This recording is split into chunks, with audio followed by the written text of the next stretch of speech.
உங்க மைண்ட் எதையாவது பத்தி ரொம்ப யோசிச்சுட்டே இருக்குதா? நைட் 2 மணி இருக்கும். தூக்கத்துல திடீர்னு எந்திப்பீங்க. பாடி ரொம்ப டயர்டா இருக்கும். தூங்கணும்னு சொல்லும். ஆனா மைண்ட் மட்டும் ஏதோ மரத்தான் ரேஸ்ல ஓடுற மாதிரி ஓடிக்கிட்டே இருக்கும். ஒண்ணு பாஸ்ட்ட பத்தி யோசிச்சுட்டு இருக்கும். இல்ல ஃபியூச்சர்ல நடக்கக்கூடாத ஒரீஸ பத்தி யோசிச்சுட்டு இருக்கும். பிரசன்ட்ல இருக்கவே இருக்காது. ஏன்? ஓவர் திங்க் பண்ணும்போது நம்ம என்ன பண்றோம் அப்படின்னு சொன்னோம்னா, ஐயோ! ஏதோ நடந்துருமோ? நடந்துக்கிட்டா என்ன ஆகுறது?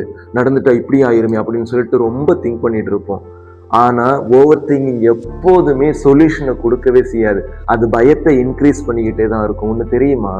சைக்காலஜி சொல்லுது, 80% ஓவர் திங்க் பண்றவங்களுக்கு அது அவங்க வாழ்க்கையில நடக்கிறதே கிடையாதாம். இவங்களா கற்பனை பண்ணிக்கிறது தான். ஒண்ணு அது அவங்களோட தூக்கத்த கெடுக்குது. இன்னொன்னு அது அவங்களோட நிம்மதிய கெடுக்குது. இது அவனுடைய வாழ்க்கை முறைய அப்படியே சிதைச்சு விட்டுருது. அதனால ஓவர் திங்க் பண்றதுலேருந்து எப்படி வெளியில வர்றது அப்படிங்கிறீங்களா?